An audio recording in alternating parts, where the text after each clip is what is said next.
Hi, this is Marina from Darkstar Astrology, bringing you the new moon on May the 4th, which falls at 14 degrees of Taurus, and that's decan 2. So this one falls in between two fixed stars, and one of them is Menkar in the open jaw of the sea monster and Almach in Andromeda's foot. The only aspect to the new moon is a Quincunx to Ceres, so I'll be looking at the sun and the moon, Quincunx, the Ceres as well. And also the tarot card will be the Six of Pentacles, and the healing crystal I chose was Chrysoprase. I think that's how you pronounce it. Anyway, now what I've decided to do as well is when I post these on my website, I'm going to not add the summary in there. So I'm just going to do the summary totally ad lib from what I've read from, these are kind of like my notes really. All the meanings of the bits and pieces of the chart, and then pull it all together and sort of surmise it really, because I noticed that this was really strange. Again, sorry to get all conspiratorial just in the beginning of this. Actually no, I will do this later. I will get on with the new moon post because I know that some people don't like the politics or the conspiracy, so they can toddle off afterwards. All right, so I'll start with what this Taurus new moon is all about. So we can see there is a clear connection to the collective unconsciousness, or unconscious rather, since Cetus the whale is symbolic of the communal psyche of the world. Now, yeah, Cetus is sometimes called the whale or sometimes the sea monster, depending on how negative you're feeling that day. So what you get then is an overabsorption of everything that's out there in the cosmos, seen and unseen, and from dimensions that may have a positive or negative agenda. Good examples of the exalted moon in this decan, because it is exalted in Taurus, are Carl Jung and also Edgar Cayce, who both had this natally. Now, those touched by this new moon then can be easily manipulated by these pan-dimensional forces, so they can have difficulty discerning their own emotions from those around them. This sensitivity, of course, can work in a positive manner too, where artists can pick out the mood of an audience and modulate their performance to fit. This is a sensuous and empathic new moon, so it would be a great time to book a massage. This new moon has healing hands and green fingers due to the mercurial influence of the decan generally, and this is also the Virgo section of Taurus. So on a personal level, those influenced by the new moon will make fantastic hosts and throw lavish parties at this time, but you know, they may have to pay for it the next day because this new moon loves to indulge as well. But generally, because the moon is exalted in Taurus as a whole, as I said, it tends to be happy in this decan, and it's generally able to overcome the negative aspects of its fixed stars. But just be aware that Menkar can be problematic, as described by Vivian Robson. Now, he says that Menkar is mental anxiety, hatred of the vulgar, ill will of women, danger from thieves, sickness to native and family, loss of marriage partner or near relative, quarrels, legal losses, legacies and inheritances attended by much evil. So not so good. Whereas Bernadette Brady sees Menkar a lot more positively, and she says it's emotionally committed to or responsive to the needs of the collective. So there's the connection to the collective unconscious. One's actions have far-reaching effects, but emotions run high in the general public. So in Taurus, decan 2, art and beauty become a potent weapon, and Menkar is situated in the open jaw of the sea monster that was sent to ravage Andromeda. So it's considered unfortunate, as I said. The Ebertons also say that Menkar has a saturnine character corresponding to impediments of many kinds, worries and tests of endurance, unjustified enmities, hardening and toughening these people in some ways. The major problem, I think, with this star seems to be just trouble with inheritance and throat ailments as well. And, you know, it's negative on one side, but then on the other side, we have Almach in Andromeda, which is interesting because she was the one who was, this Menkar is supposed to be sent to eat, basically. So Are you going to be more on the Menkar side of the monster, the devourer, or are you going to be, I suppose, the victim? But we don't want it to be a victim, because really Almac is associated with appreciation for the arts and aesthetics as well. It's a really lovely triple star glowing alternately between orange, emerald and blue, and it's given Venusian qualities. So Robson says it gives honour, eminence and artistic ability, but I think the orange star in the ensemble brings out the Martian qualities of ambition and business savvy as well. Hence the importance of presentation in many of the celebrities who have this aspect natally. That's what I found out in my research as well. The Ebitans say of Almac that it's supposed to give a cheerful nature with a liking for change, diversion and amusement. The popularity of these people will bring benefits from others. Almac is a double star, as I already described it. And he also mentions the reddish companion that's supposed to have the Martian character. And both the stars are moving around a centre point, and they're supposed to bring about the change in the preponderance of Venus or Mars character alternatively. So yeah, that seems to have a sort of double personality there. So the second face of Taurus, this is how it's described in the Picatrix.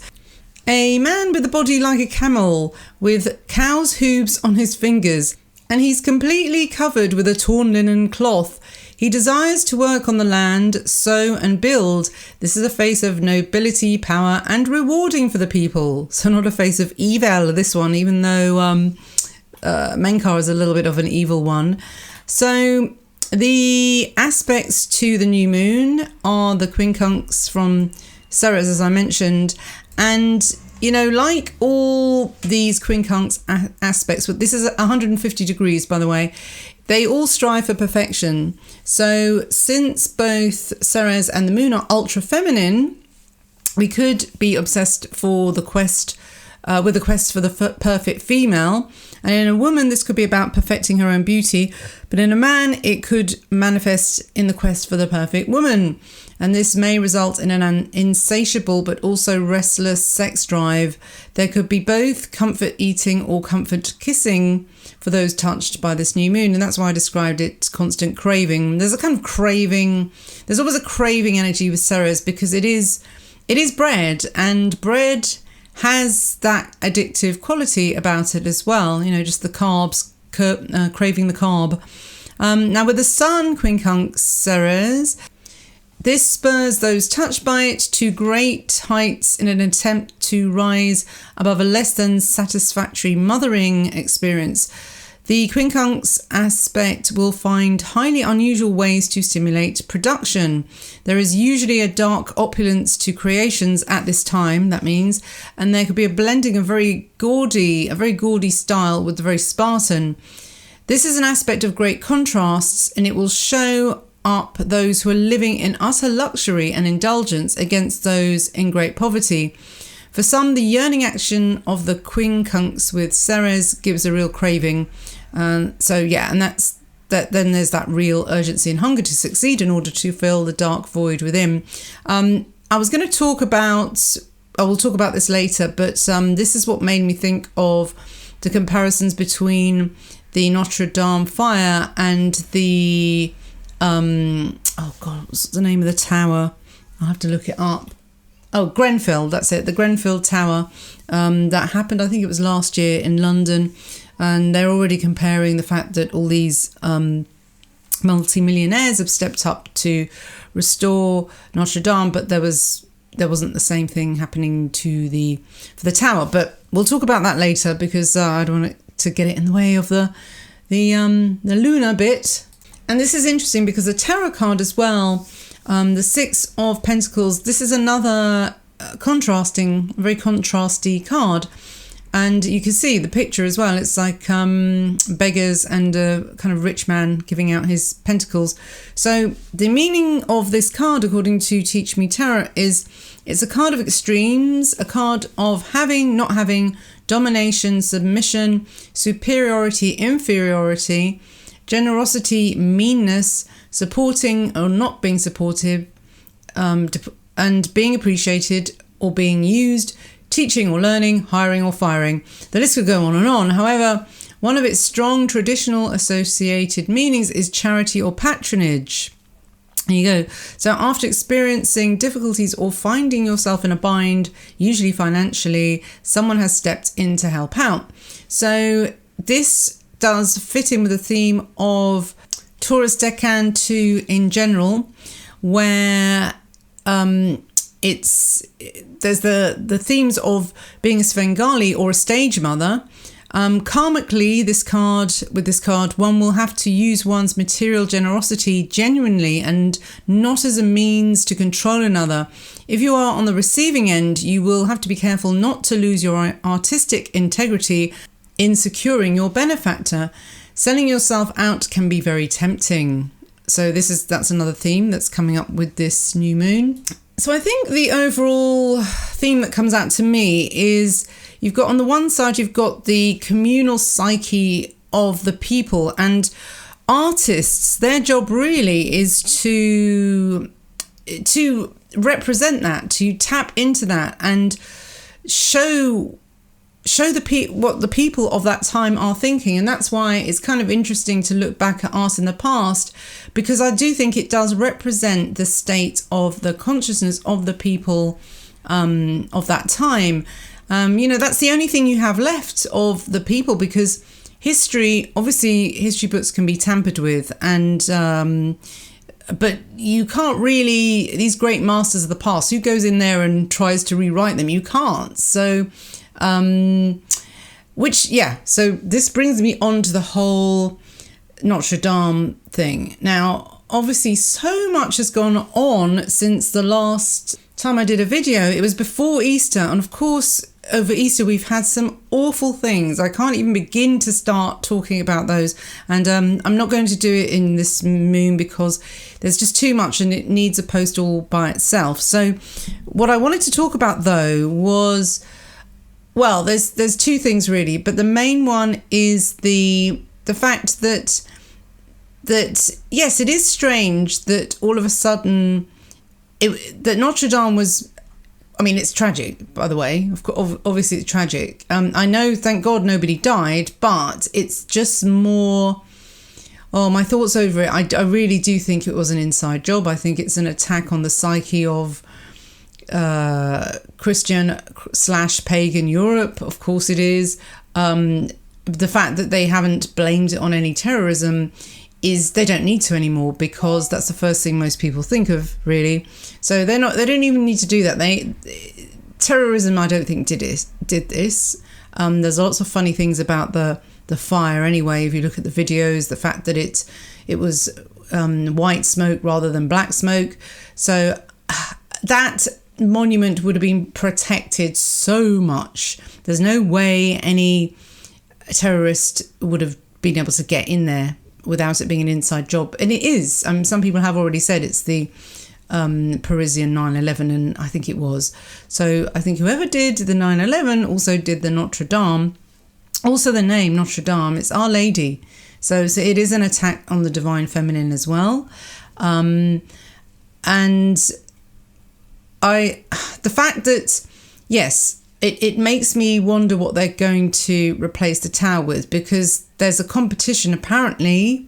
And if you look at my Twitter feed, you'll see me ranting over it. Well, maybe I haven't ranted over it. I've just retweeted some of the reactions of what they think they're going to do. They're going to rebuild it in a more...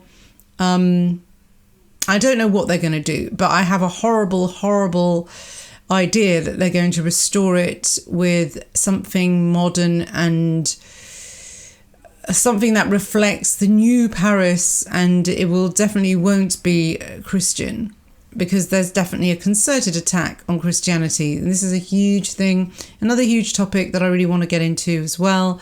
But I think for this new moon, if we're going to just keep to this theme, it is art that reflects the time. If the church spire is replaced by a multi-faith, non-offensive replacement, then that will be a reflection of the times. But just another word as well. this, without doubt, let me think, oh my God, there really is. It's not an attack on the right, really. It's not left versus right. I think the major thing that's really struck me now is it is an attack on Christianity. And the reason is because Christianity is the only thing in the West that we have that does uphold family values. And, you know, I've gone on about this so many times, as someone who was brought up a Catholic and then completely turned against it, because I now know it was mainly as a result of watching, I suppose, Hollywood films, and also, the educational system, and going to art school, and then also becoming an astrologer. Because if you're an astrologer, you're seen as, well, Catholicism is seen as something that's really against astrology. Whereas I find that astrotheology and astrology and Christianity are one and the same. I cannot, it's all the same to me. It all fits in very well. And I have the asteroid Mary Magdalene on my midheaven, by the way, so that should tell you a lot. And the fact not Notre Dame, I mean, I cannot believe that how symbolic that is, the collapse of the spire, So, as I said in this new moon report, about the being manipulated by these pan-dimensional forces, that's what's going on here. It is a spiritual war. It is. It's demonic, whether you want to call it demons or aliens or whatever you want to call it. If you want to give it an ethnic dimension, whatever you want to do, I'm just going to call them, they're obviously anti-human, they're anti-life, whatever they are. And anti-Christian. That's the main thing that I draw from this. It's anti-Christian, and I'm not going to deny the fact anymore. I'm a Christian. I think like a Christian. I hold Christian values. I don't go to church. I love churches, though. I love the sacred geometry. It's not it doesn't contradict me being an astrologer at all. In fact, if anyone has got William Lilly's book, it's called Christian Astrology, and I know some other astrologers said, oh, it's only called that because he had to call it that, because just to get it to be read. But surely that would be an oxymoron, Surely, according to people who read Christianity in a very dogmatic, literal way. I mean, I had a priest. He was he was in the Church of England. He was my boyfriend's brother, and I was doing the tarot cards in the front room. And he said, as a priest, I would advise you shouldn't be tampering with those. They are contacting you with the devil. And at the time, I thought, oh, good God. It's this whole kind of astrology witches versus the church. I'm not going to go for that anymore because it's very divisive, and I don't think me appreciating Christian values is contradicting my my astrological practice. I really don't, because I'm a Christian astrologer, like William Lilly. So I think they're one and the same, and it's just stupid trying to divide people with this. It's mainly it's the problem of the New Age. That's why, because if you're a New Ager, obviously you're supposed to hate Christians, and vice versa. Oh, and I just also want to point people to a really good channel. I really like them. I found them to be the most fair. They're not going too far to any direction. They're not extremists in any way. They're called the Duran. I still like the band Duran Duran, but it's just the Duran. And they're really good. They have a guy from RT on there, Russian Today, and two Greek guys actually as well. And one has a very good insight into the whole Brexit thing.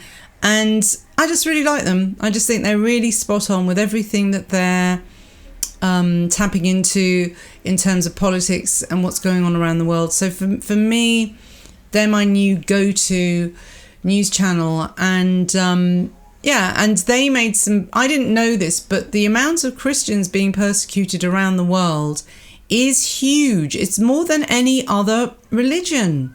It's the most persecuted and always has been, I think. With the whole Roman Empire thing, Christians being thrown to the lions, it's still going on in different ways. And so I'm definitely on the side of the Christians. So and like I said, it's not it doesn't mean to say that I'm anti anything else, because the thing about Christianity is really, it is the one religion that, anything that Jesus says, he's very inclusive.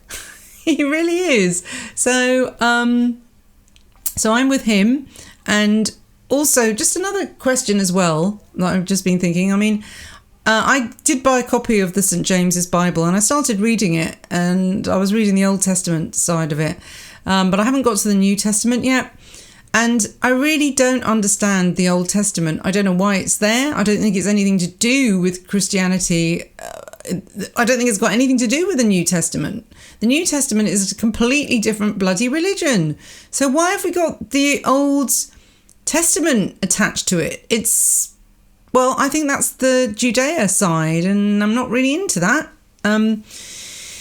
Oh God, I'm going to get in trouble from those aliens again. But anyway, to me, it's an alien religion, and it's got nothing to do with the New Testament. It's got nothing to do with Jesus. So just wanted to put that bit in there as well. So let's get to the healing crystal. So I chose the really lovely minty greeny coloured Chrysoprase. Yeah. Chrysoprase, is it? Christ! Oh my God, I didn't realise. Subconscious. Chrysoprase. All right. Chrysoprase crystal. And it is, I initially picked it because it is associated with Taurus, but then I started reading what it represented, and I thought, yeah, this goes pretty well. I like it. So it allows us to get the most positive grounding connection with the sun, moon, Quincunx, Ceres, rather than her more negative, materialistic and smothering aspect of Ceres. It also brings the best out of Almach in Andromeda and helps protect us from any devouring sea monsters from the star Menkar. So, healing crystals for you say about Chrysoprase. Like many green ray stones, it has a strong connection to nature and to the elemental beings. It brings the gift of nature's growth and may connect you to Mother Gaia and to earth spirits. Green Chrysoprase brings through the energy of divine truth and a sense of justice, with the ability to release energy around and related to ego-based issues from the past. Cassandra Eason says that it's excellent for problem solving and finding new approaches and angles. For anyone in the media, publicity or advertising, and for writers of fiction to give it both originality and realism.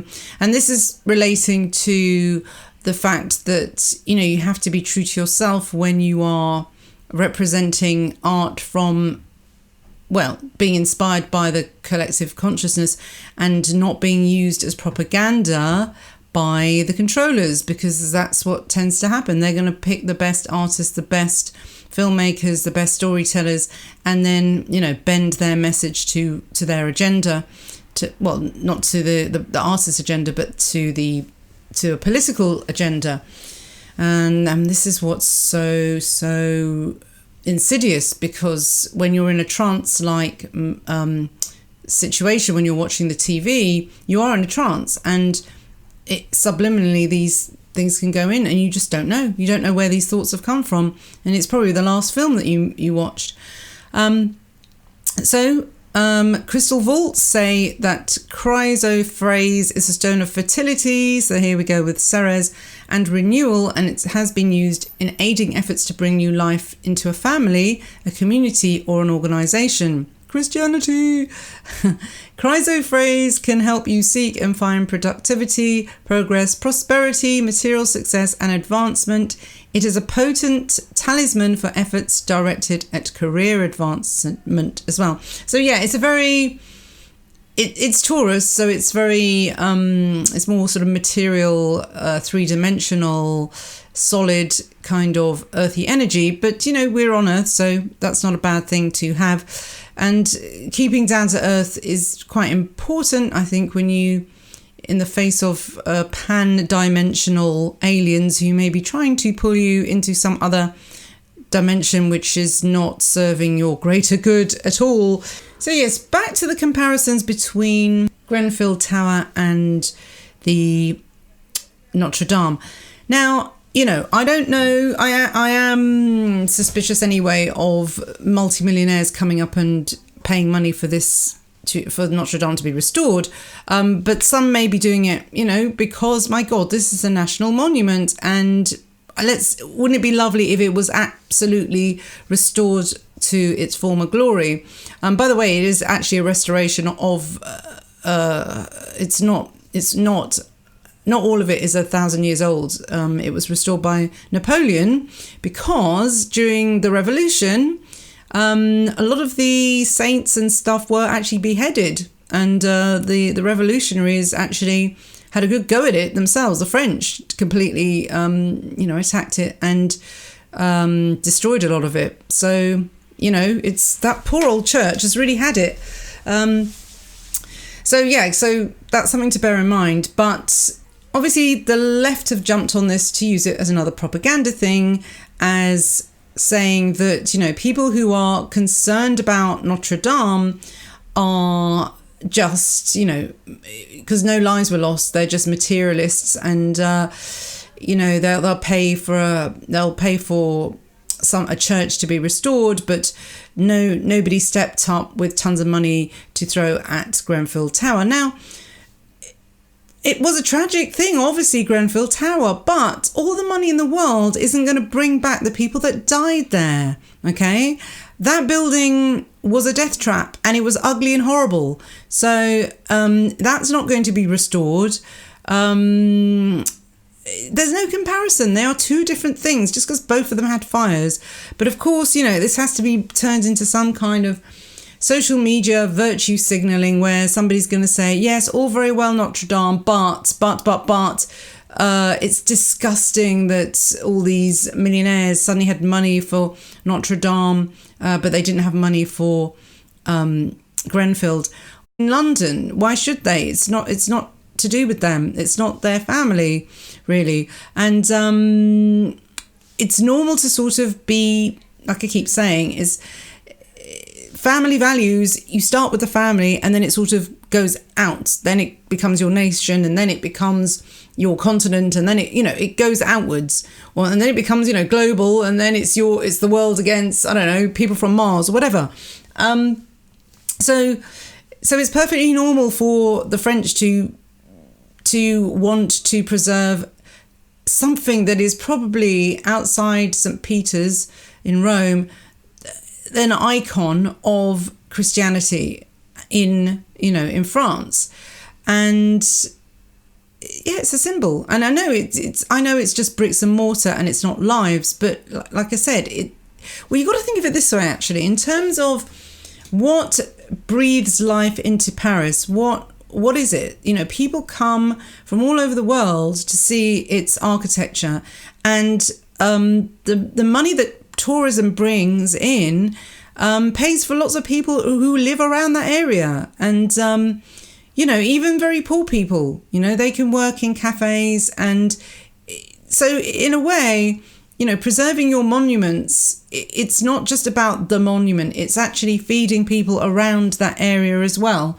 So in the long term, making sure that Notre Dame is preserved for posterity and is there for generations to come over thousands of years. How much money has that brought into Paris? Whereas, throwing money, what can you do with Grenfell Tower? As I said, it's not going to bring about those people who died, unfortunately. Sadly, it's not. So what good is throwing money at that? It's just virtue signaling. It's like, oh, I really care about the poor. I'm so good. Look at me. Oh, it's that's the difference in my opinion. And so yeah, it's a weird comparison, and it's just political. It's just for political. Look at me, I'm so wonderful on Facebook. Oh God. Okay, so I think I'll leave it there with my rant for today, and I hope I have time to look into this further, because I really want to have a look at the chart of. We've got the exact time for when the fire started, and then of course there's the whole thing of Sri Lanka, which is absolutely tragic too. I mean, I can't keep up with it all.